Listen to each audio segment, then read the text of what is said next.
que vamos a esperar y nuestro formato va a ser el mismo que hemos tenido en otras oportunidades, ¿sí? Un formato en el cual primero hablamos los Rabanim, vamos a trabajar principalmente sobre qué significa para nosotros este Yom HaShoah, y luego, principalmente vamos a hablar de un poquitito de cuál es nuestra vivencia personal de lo que significa Yom HaShoah. Y por supuesto después vamos a proyectarnos hacia cuáles también son los eventos teológicos que nos hablan ¿sí? Eh, de este día tan especial. Hay alguien que tiene un Motorola que está levantando la mano, no sé quién es. ¿Quiere hablar? ¿Quiere decir algo? ¿O está apretando los, no sé?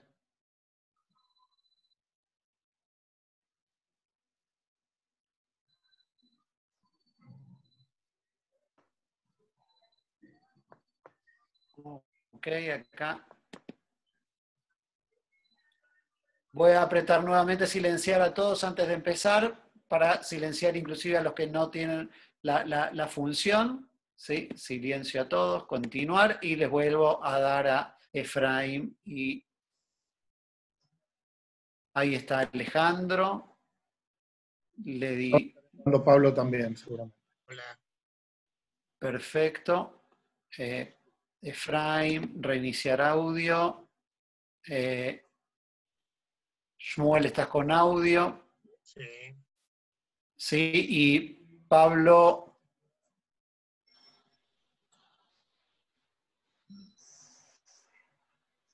¿Está Pablo? No lo veo todavía, Bueno. pero terminamos las Shiva y entramos. Perfecto. Alejandro, los dejo contigo para comenzar nuestra actividad y nuestro encuentro de Yom HaShoah. Gracias, Erev Tov para todos.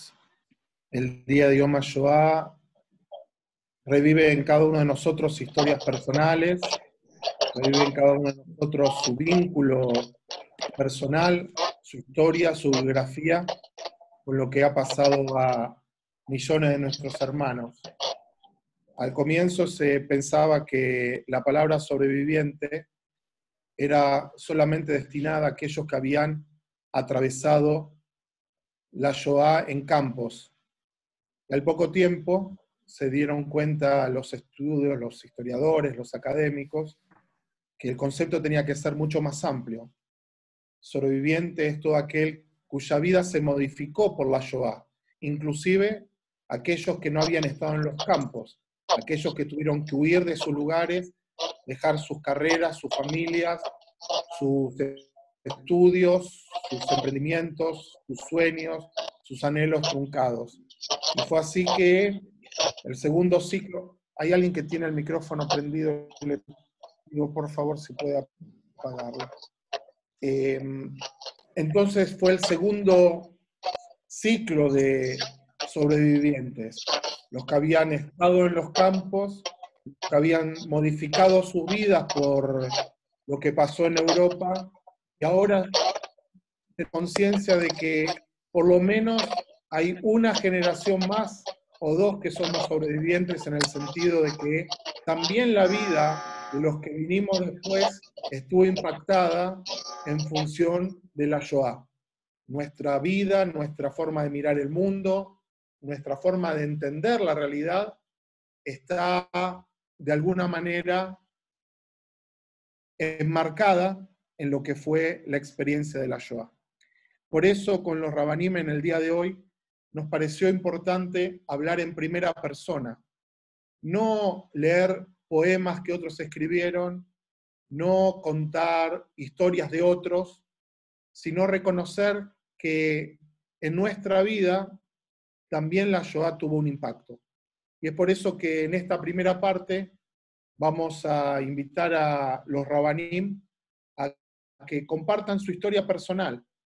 Estoy seguro que todos nosotros tenemos una historia para contar, ya que esto no es algo que vimos en las películas, no es algo que pasa en los libros de historia, sino tiene rostros, tiene nombres y tiene sonidos de voz de personas que pudimos conocer, que sobrevivieron o que fueron impactados por la Shoah.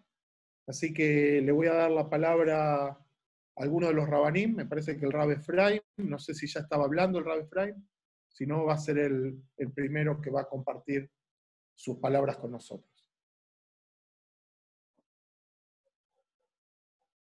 Hay que abrir el micrófono solamente.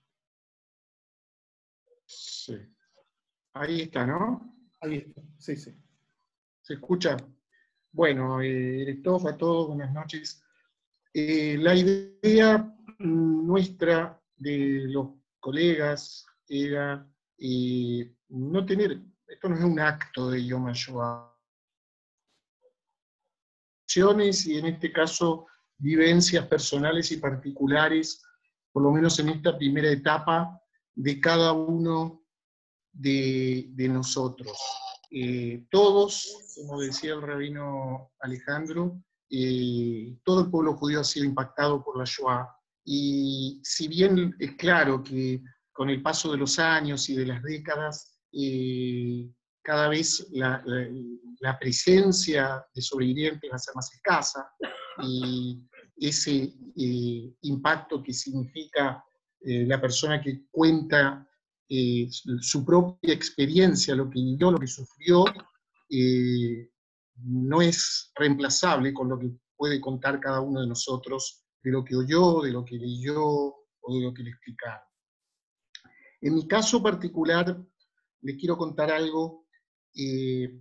Resulta que normalmente cuando tenemos nuestra ceremonia de ordenación rabínica, Smijá, los graduados hacemos un discurso, damos unas palabras, y muchas de esas palabras tienen significado personal, porque implican las historias de cada uno, junto con un mensaje judaico. Y yo recuerdo que mencioné un texto que aparece en el libro de Zeharia. En realidad es un texto que se usa como haftará en el Shabbat de Hanukkah, y que habla de Ut Mutzal Meish, un tizón salvado del fuego. Y ahí un tizón sería una brasa que se estaba quemando, que la sacaron de donde estaba y alcanzó a no quemarse totalmente. Y ahí Ezra, gran comentarista bíblico, dice que ese tizón salvado del fuego representaba a los sobrevivientes del exilio babilónico, que eran como sobrevivientes del fuego. Y yo lo hablé relacionado con mis padres. Para mí la Shoah es algo que viví desde que nací, porque yo no tuve abuelos. Mis 4 abuelos murieron en la Shoah, mis padres sobrevivieron, estuvieron en campos de concentración. Mi padre llegó a la Argentina en el año 1947 y mi madre en 1948. Ellos eran judíos de Galicia, entonces era Polonia eso, hoy día es Ucrania. Mi padre era un pueblo que se llamaba Zalichiki, y era a orillas del río Dniester, frontera con Rumania, y mi mamá de un pueblo que se llamaba Chortkov. Y ellos eran jóvenes. Mi papá tenía 19 años cuando los alemanes entraron, mi mamá tenía 15, y era hija única, perdió a sus padres, y quedó sola durante todos los años de la Shoah. Y estuvieron juntos en el mismo campo de concentración, que se llamaba Kamionka, pero no se conocieron allí, se vinieron a conocer después en Argentina, jóvenes, y formaron ahí su familia. Ellos hablaban yiddish todo el tiempo, era su idioma, el idioma de muchos de los judíos de Europa Oriental. Y evidentemente que ellos estuvieron marcados, y nos marcaron a mí, a mi familia, a mí, a mi hermano, nos marcaron claramente porque ellos siempre sintieron ese desarraigo, el estar en un lugar, pero siempre pensando que a lo mejor no era el último lugar donde iban a estar y quizá tenían que irse a otro lado pronto. Ahora justamente por su Instagram mi sobrina estaba leyendo lo que había dejado mi papá, que escribió ya bastante entrado en años, su vivencia en unas 15 páginas, lo escribió para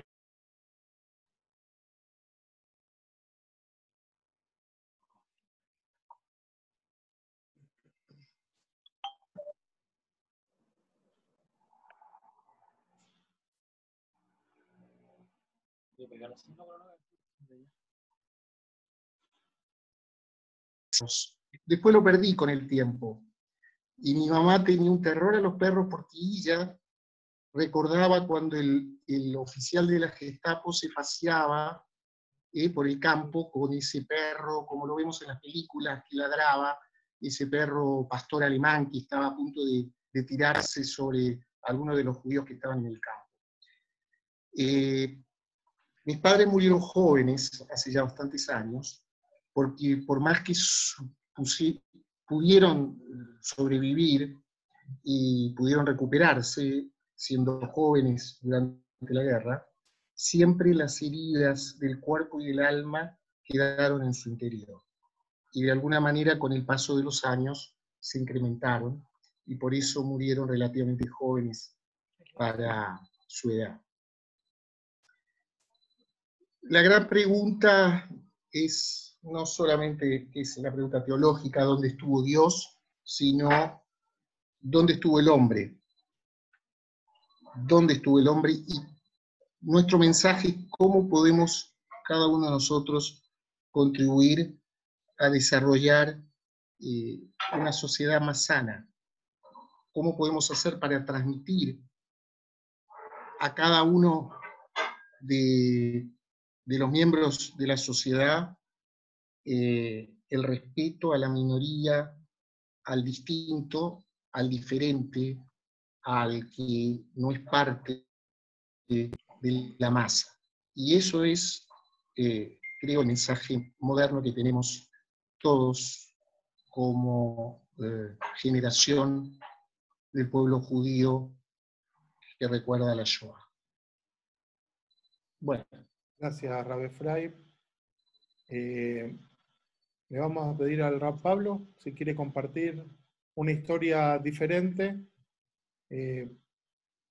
también fuerte y muy importante de compartir, ya que como decía el Rab Dani al principio, los testimonios van quedando en nuestras manos y somos nosotros los que tenemos que hacernos cargo para seguir compartiéndolos. Esto para todos, buenas noches ya.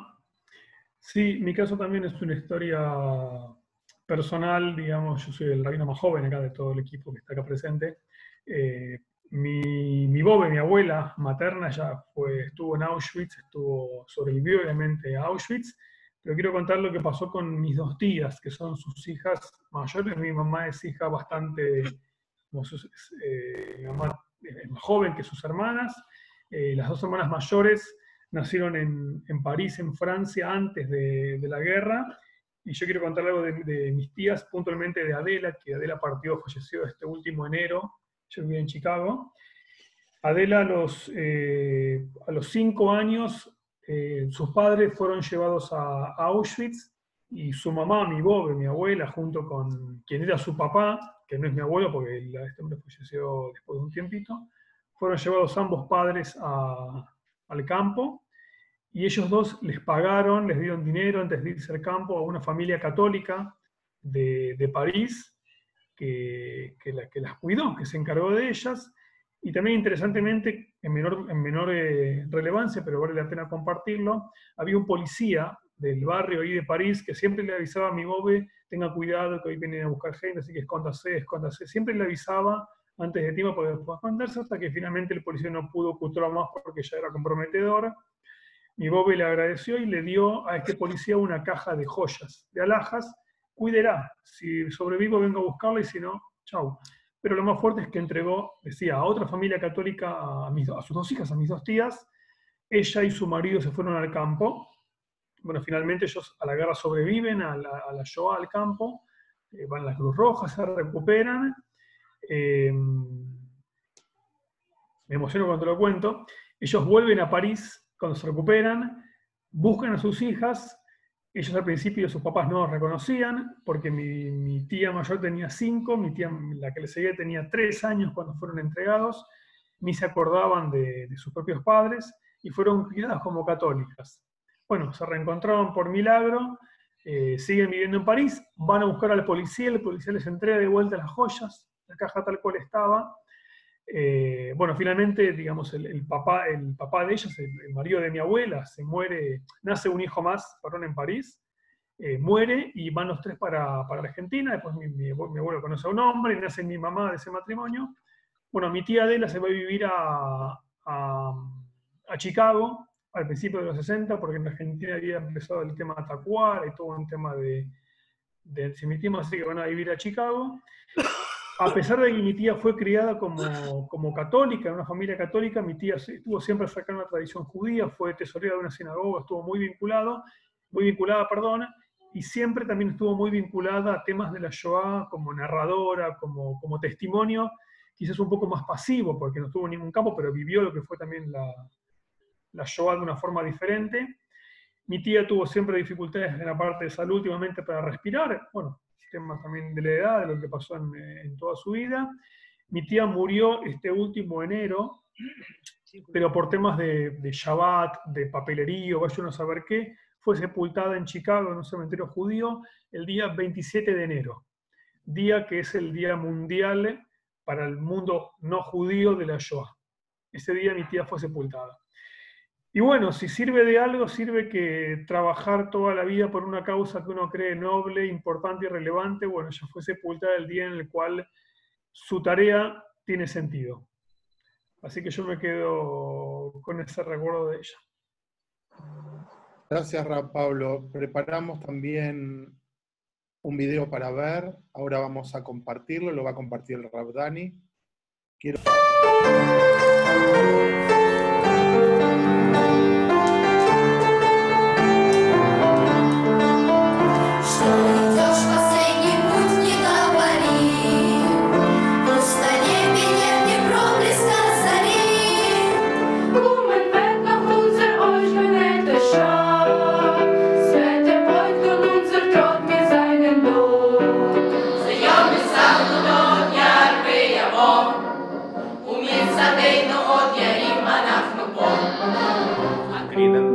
Land des weißen Land von Schnee. Wir kommen an mit unser Bein, mit unser Weh. Und wie gefallen sie, so spritzt von unser Blut. Spritzen wird dort unser Gwure, unser Mut. Und wie kommen wir noch unser ausgedehnte Schau. Sind erwartet unser Traum, wir seinen Lohn. So, wir gehen mal do miejsce beste weg, możliwe bajny patrzeń wojny. Jeśli my nie odpuścimy za nasz bój, полетит потомкам песня как порой. Если мы не отомстим за наш бой, полетит потомкам песня как порой. Pero solo es emocionante ver niños de todos los lugares donde ocurrió la Shoah, que hay vida judía nuevamente y están cantando el himno de la resistencia, el himno de los partisanos. ¿Sí? Vamos a compartir los testimonios del Rab Shmuel y el Rab Zang, en ese orden. Después voy a hablar yo también y vamos a dar lugar. Si alguno quiere compartir su recuerdo, también va a ser bienvenido. Bueno, Erev Tov, escuchaba con atención a mis colegas y ciertamente para más de alguno al escuchar se le habrá venido a la mente, a la memoria, imágenes. Yo escuchaba hablar al Rab Efraín y a ti, Rab Alejandro, Pablo, y pensaba en mi niñez, que siempre me llevaron a los actos. Todos los rabinos somos argentinos, no se puede todo bueno, y todos tenemos historias entrelazadas con nuestras experiencias. Yo recuerdo cuando vino Tzivia Lubetkin varias veces, y los actos eran en el Luna Park, en la paradoja, que era Yom HaShoah, y después era el Yom Ha'atzmaut en el mismo lugar. Y otros héroes sobrevivientes. Lo que me permitiría agregar a lo que se ha dicho antes de contar una historia personal es que todos, de un modo u otro, somos sobrevivientes. Los que tenemos relación genética directa y los que no la tenemos. ¿No se escucha bien? Muy bajito, Shmuel, pero se escucha. Muy bajo. ¿Se escucha? ¿Ahora sí mejor? Un poquito mejor. Bueno, perdona. Decía que todos, de una manera u otra, somos sobrevivientes. Los que tuvimos familia ahí y los que no tuvimos familia ahí. Porque además, miren, que en un ratito más vamos a conversar, tenemos que tener presente que todos nosotros y nuestros hijos somos esta última, quedan 5 años más, en el mejor de los casos 10 años más, los últimos testigos que podemos afirmar que conocimos a algún sobreviviente real que emergió de la Shoah. Yo mucho tiempo mientras estudiaba en el mundo de la educación y fui director y fui moré de Morim, me tocó toparme muchos suegros. Y mi suegro siempre mostraba un número aquí en el brazo. Y él nunca quería hablar de eso hasta que sus hijas lo convencieron y habló de eso para el récord de Steven Spielberg, de la memoria de la Shoah. Y en algún momento de su vida él decidió que a sus nietos les iba a entregar algo sin contar su historia. Él pasó en Auschwitz. Y ellos, todos ellos, como la historia que contó el Raf Pablo, la que contó el Raf Efraín, y mi suegra también estuvo en un campo de concentración, ella hizo un esfuerzo porque su madre le dijo, tienes que hacer un esfuerzo y buscar cómo sobrevivir. Y le cantaba a las guardias nazis. Y así se salvó. Y se salvaron, si lo contextualizamos con lo que estamos viviendo hoy, se salvaron porque tenían ganas de vivir, a pesar de todo. Y cuando llegaron a Argentina, que llegaron igual que todos nuestros antepasados, con una mano adelante y una mano atrás, y después con el devenir del tiempo, mi suegro se trajo de Auschwitz su juego de cubiertos con los que comía. Y él le entregó a nuestro hijo esto, su cuchillo de Auschwitz. El cuchillo que él usó en Auschwitz para comer. El cuchillo que utilizaba, con el que tenía que alimentarse, y el tenedor se lo regaló a los otros nietos.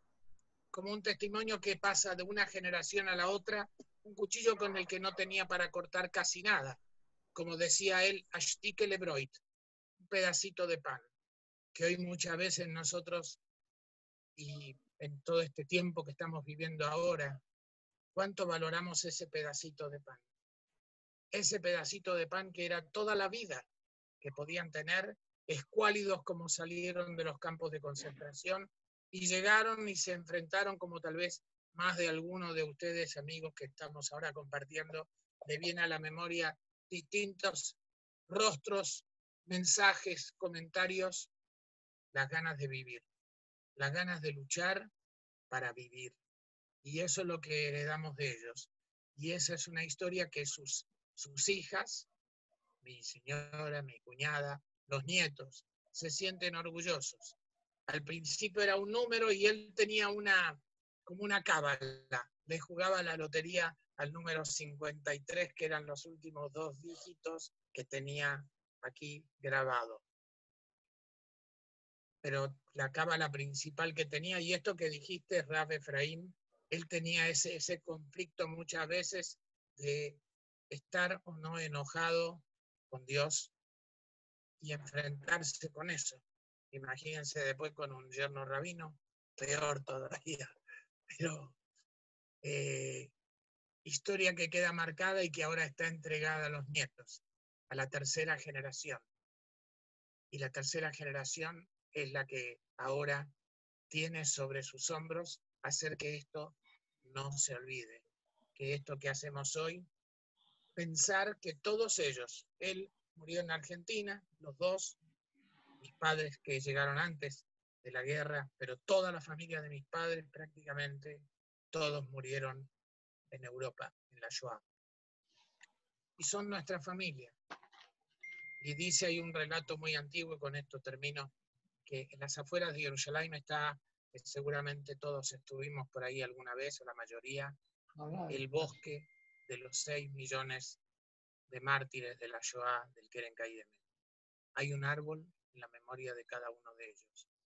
Hay un árbol que tiene lo que nosotros hoy somos, que tiene sus raíces en la tierra de Israel, pero tiene su tronco sólido y sus ramas y sus hojas. Nosotros somos sus ramas y cada uno de nosotros, a través de las siguientes generaciones, somos las hojas para que ese bosque siga renovándose y renovándose y renovándose.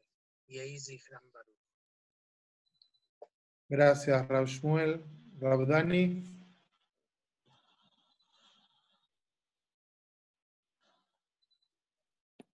La verdad es que quería compartir con ustedes un poco la idea de lo difícil que es para nosotros, segunda o en algunos casos tercera generación, el tema de la Shoah. Vivimos en un momento en el cual el legado comienza a ser más importante que la historia misma. El tiempo tiene ese efecto, tiene el efecto de la búsqueda del legado y es un momento donde la segunda o la tercera generación somos los sobrevivientes de sobrevivientes. Quisiera compartir algo distinto para, de mis colegas y maestros. Y que es un poquito también una historia de mi familia, de mis tíos abuelos. Una de las... A mí siempre me costó muchísimo engancharme con Europa. Hasta el año pasado nunca había querido pisar Alemania. Me tocó una convención y tuve que viajar. Y es interesante que en esta convención que quedaba en una isla en el sur de Alemania, era un lugar maravilloso, paradisíaco, un lugar veraniego, pero cuando en Shabbat me tocó ir caminando para llegar a este lugar, tenía que cruzar una vía de tren. Y la sensación que me daba cruzar esa vía de tren y mirar y pensar quién habrá pasado por ahí. Era una sensación con la cual uno es un poco escalofriante. Es una vía, pasa un tren, transportaba a la gente normalmente, pero es esa sensación de los lugares que hablan y que nos movilizan el alma. Así como este año, estos últimos años en la comunidad tuvimos a mucha gente tratando de hacer la nacionalidad española, en algún momento parte de mi familia quiso hacer la nacionalidad polaca, ¿sí? Y nos tocó buscar con mis hermanos antecedentes de la rama de mi familia que venía de Polonia, ¿sí? Y me encontré con un tío abuelo con múltiples condecoraciones porque era médico del ejército polaco en la Primera Guerra, que finalmente terminó en las cámaras de gas, junto con los otros 8 hermanos que tenía. Solamente 2 sobrevivieron y llegaron a Argentina, mi abuelo y su hermano. Mi abuela venía de una ciudad del norte de Alemania, y su hermano se fue, así como ella se fue a estudiar a Viena, su hermano se fue a estudiar a Berlín y se casó con una mujer no judía. Lo que había sido en ese momento un tema trágico para toda la familia, terminó siendo quien salvó a mi tío abuelo de la Shoah, pudiendo llegar a Argentina en el año 39. Los primos de mi papá, por lo tanto, habían nacido en Alemania y llegan a Argentina y criaron a mis primos hablando en alemán. Y yo nunca podía entender, cada vez que compartía con ellos, cómo podían hablar en alemán, cómo podían seguir hablando esa lengua que a mí me provocaba la misma reacción que me provocó caminar por las vías. Es difícil entender lo que significa ser arrancado de tu lugar. Es difícil entender que aquellas cosas que parece que te van a matar o que te van a separar finalmente, así como mi tía que terminó ingresando al judaísmo pocos meses antes de fallecer, a una avanzada edad.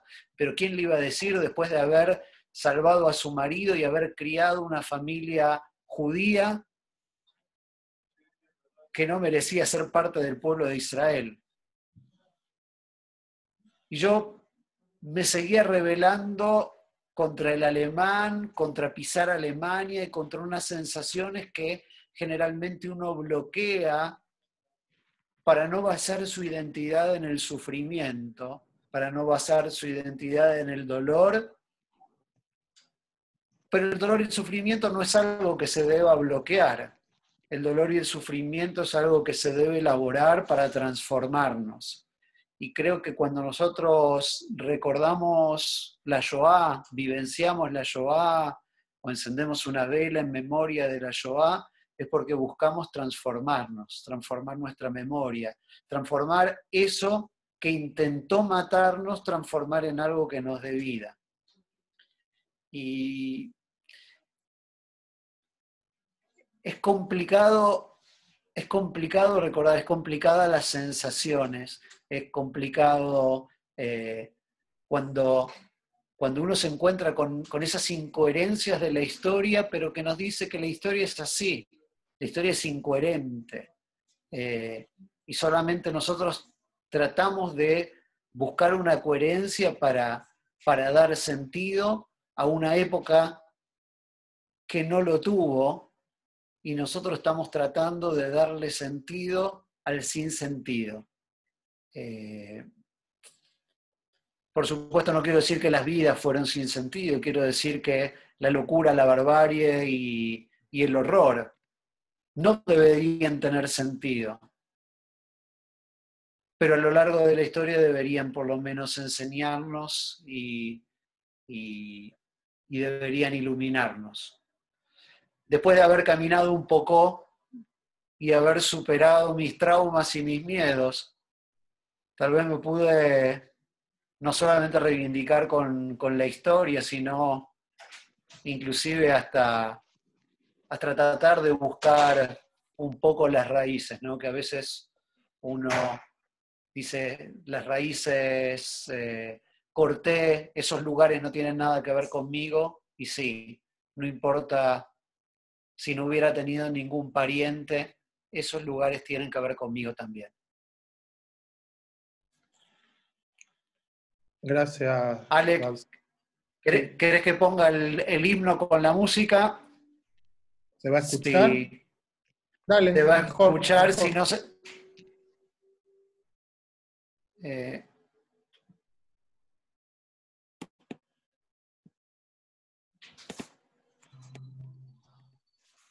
Esperen un segundito.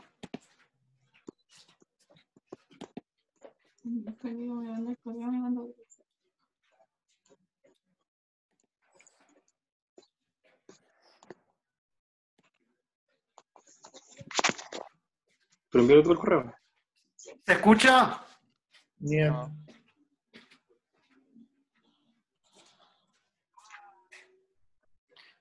¿No? No. No. Ok, no. Entonces, no Bueno. funciona el audio desde esta aplicación. Me hubiera gustado escuchar el Partizani Mim, ya que mi papá de chiquitito me enseñó 3 canciones. Para aquellos que conocen a mi papá saben que le gusta cantar, tiene 83 años, hasta canta en los micros en Israel, es famoso en los barrios donde vive, y participa de 2 coros, y antes de la edad de su bar mitzvah había grabado un disco. No sé si saben que antes uno podía ir a una empresa y grabar un disco. A ver, vamos a escucharlo. Ahora sí. Ahí está. ¿Y sí? Sí.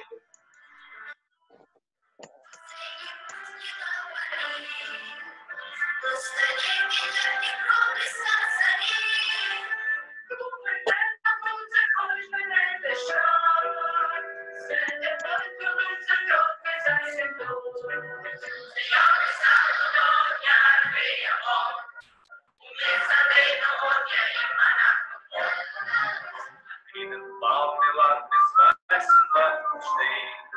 Wir kommen auch mit unser Weg. Und wie groß ist das Spritz von unserem Blut. Spritzen wird unser Blut, unser Blut.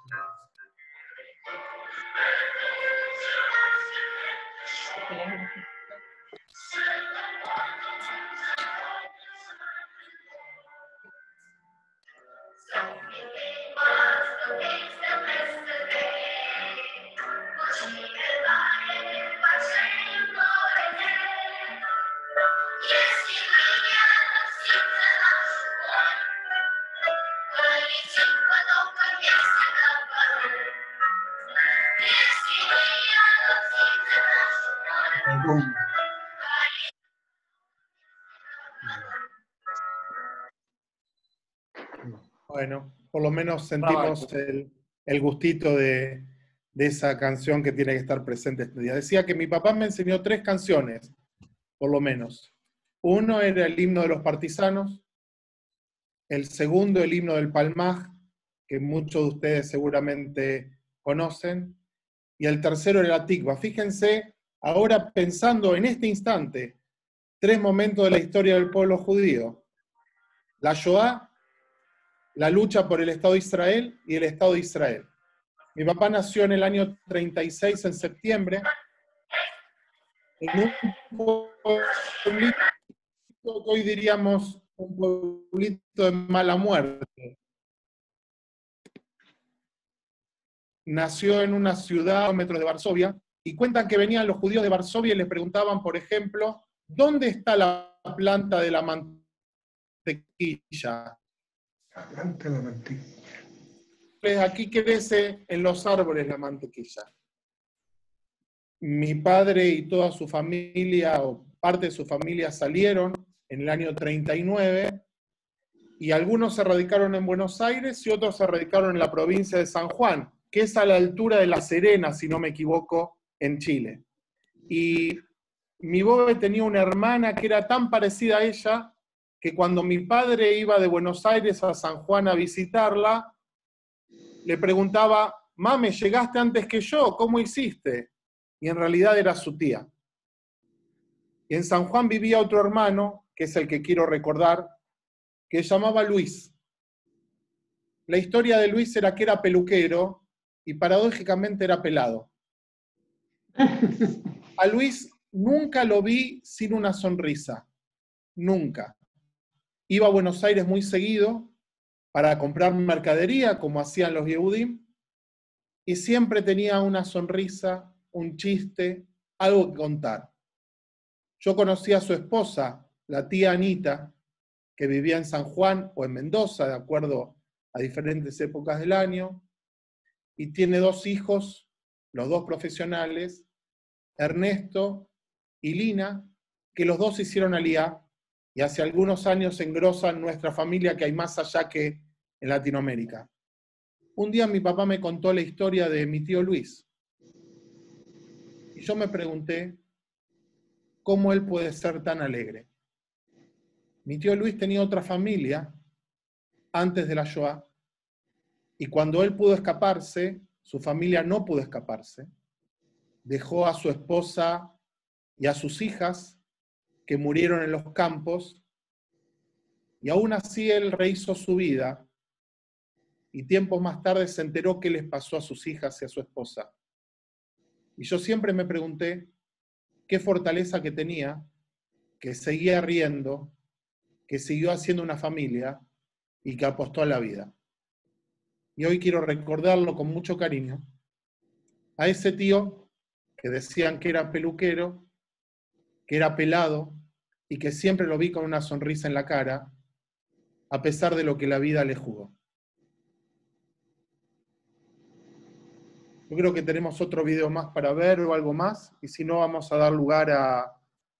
Si alguien quiere recordar brevemente a alguna persona o compartir su testimonio, el Rav Dani nos va a decir si hay un video o algo. Tenemos el video para cuando finalicemos, para Perfecto, un poquito de... perfecto. Entonces podemos dar... A mí me gustaría decir algo. No Dale, sé si se Sven. escucha, estoy en el auto. Sí, sí. La experiencia de Danny Tang a mí me parece fascinante. Nosotros somos una familia yeque y probablemente mis abuelos son el prototipo perfecto de una familia yeque asimilada, intelectual, totalmente insertada en la sociedad alemana, celebrando Navidad con árbol, como lo hacían tantos otros, que a mí ni siquiera me da vergüenza contarlo, es una realidad, y cuyo padre luchó condecorado en la Primera Guerra Mundial, para quienes el Imperio Alemán, me refiero a más que nada a la República de Weimar, etcétera, representaba, bueno, en fin, fue un desastre, pero el hecho de lo alemán era la cosa máxima. No quiero entrar en demasiados detalles. Ellos llegaron a Chile, en la UPS volvieron a Alemania, lo primero que hicieron fue volver a Alemania, cosa que nunca, para todos nosotros era algo inentendible. ¿Por qué querían volver a Alemania? ¿Por qué mi bisabuelo nunca quiso aprender castellano? Para él era terrible que el día domingo se terminara porque el lunes tenía que esforzarse y hablar castellano. Te perdemos, Sven. Después en Alemania de nuevo, se quedaron allá. Para mí Alemania...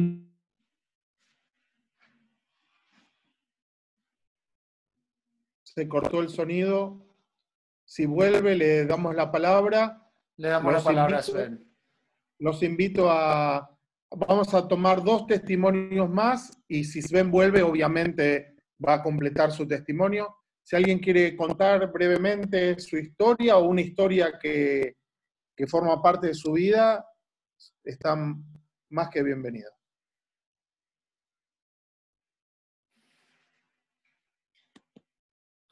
Si Dale, adelante, dale. Puedo hablar. ¿Me escuchan? ¿Aló? Sí, te escuchamos, ¿Sí? te escuchamos. Vale. Sí, Arturo. Sí. Shalom a todos. Me recordó mucho tu historia, Alejandro, de tu tío Luis, a la de mi propio padre. Mi propio padre, Zichrono Libraja, también era una persona muy alegre, también era una persona muy positiva, también era una persona que le gustaba la vida, que tuvo que recorrer mucho mundo, tuvo que recorrer muchas instancias, pasar por muchas cosas. Y una de esas, la que le tocó vivir, fue que su primera familia pereció allá. Su primera mujer y 2 hermanos que yo no llegué a conocer. Y me sorprende, y muchas veces no sé en realidad de dónde sacaba fuerza, de dónde sacaba coraje, no solo para sobrellevar ese dolor, sino que hacer una vida lo más alegre posible, lo más llevadera posible, y tanto que incluso llegó a comprometerse con el judaísmo, algo que a lo mejor, no sé, otra persona tal vez se hubiese vuelto laico o completamente fuera, y no. Decidió por la Rabanut, decidió por lo religioso, decidió por Dios, decidió por el judaísmo. Incluso trabajó en la construcción en Tel Aviv. Trabajó haciendo las calles de Tel Aviv, pavimentando calles, haciendo de moré, haciendo de rap. Y me sorprende en realidad. Es algo que yo personalmente no sé si lo podría hacer. Vivir con un dolor para siempre. No se le notaba el dolor, pero estaba presente. Estaba presente en cada uno de los instantes en que hacíamos fiestas, en Shabbat, en Pesach, Shavuot. En cada ocasión se le notaba, a pesar de su temple alegre, a pesar de su mirada alegre, su mirada picaresca, igual había dolor. No era un tema que lo conversáramos, no era un tema público. Yo su historia me la fui armando de a poco como un rompecabezas, testimonio siempre de terceros, porque yo nunca le pregunté. Pocas veces él hablaba sobre el tema, pocas veces él se explayaba al respecto, pero el dolor estaba, a pesar de haber sido un tipo alegre, un tipo chistoso, un tipo que le gustaba la buena vida, que le gustaba reír, y la fe siempre estuvo presente. Ese testimonio quería dejar en recuerdo de mi padre. Gracias, muchas gracias, Arturo. Gracias, Arturo. Gloria, sí. Loli Vitrán. Muy bien, Hola, del mundo sefaradí. buenas Gloria. noches. Sí, ¿se escucha? Sí, dale. Buenas Sí, muy noches bien. a todos. Quiero compartir una experiencia, siendo yo recién egresada de la universidad como enfermera. Mi primer trabajo acá en Santiago, Clínica Santa María, y en la etapa de inducción, ni siquiera con contrato todavía, me toca entrar a una habitación.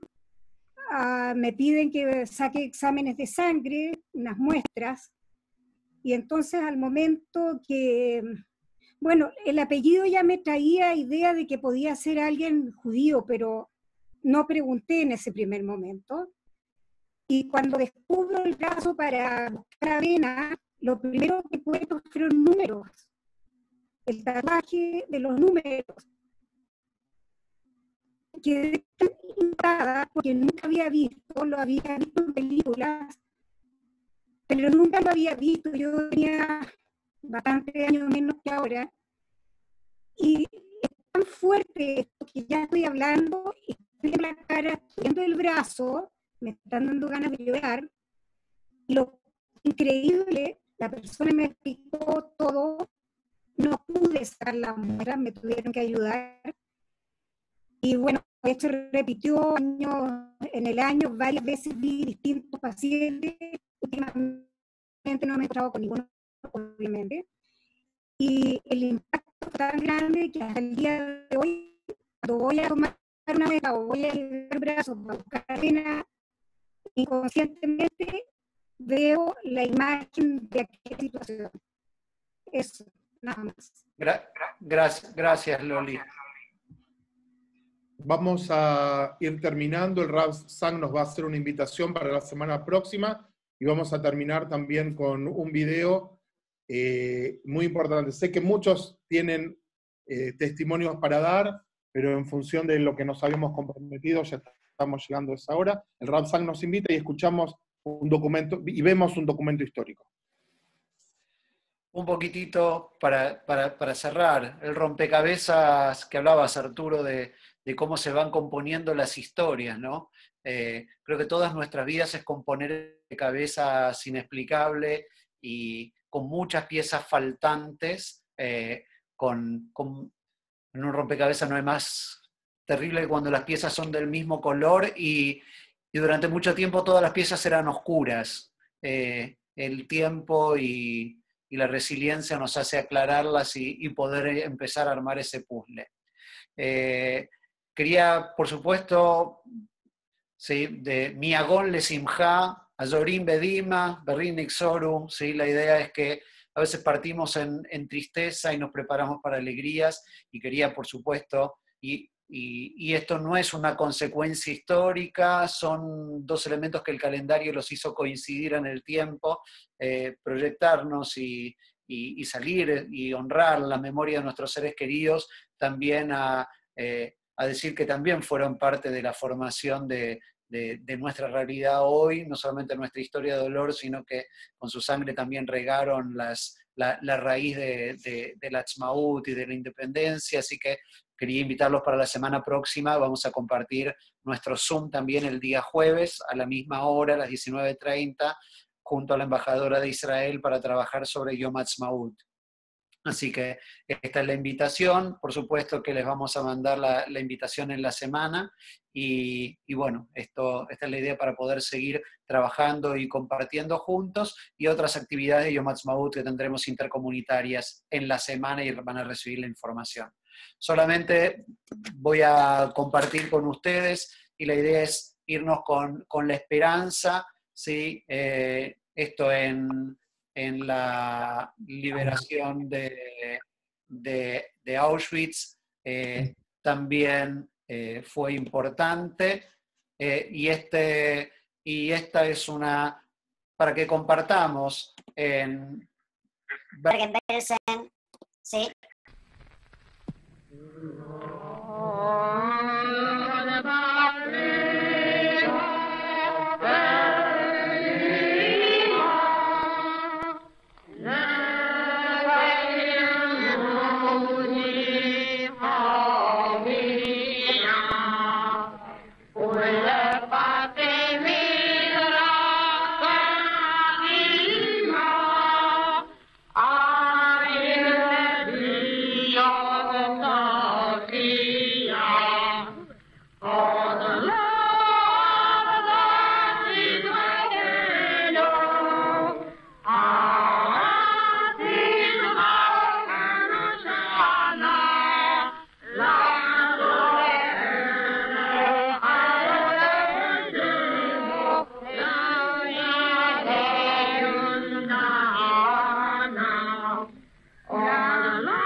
Am Yisrael Chai, the children of Israel still live.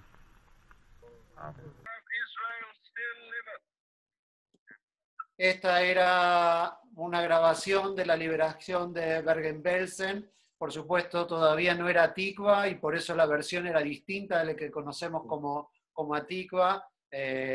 Bueno, que esa liberación también nos ayuda a nosotros de liberarnos de los fantasmas de la historia, y que honremos la memoria de quienes honramos hoy, de estos 6 millones, que los honremos siendo fieles a su legado y transformando su legado en acciones de bien, en acciones de empatía con los sufrientes, y bueno, que podamos recordarlos y honrar su memoria.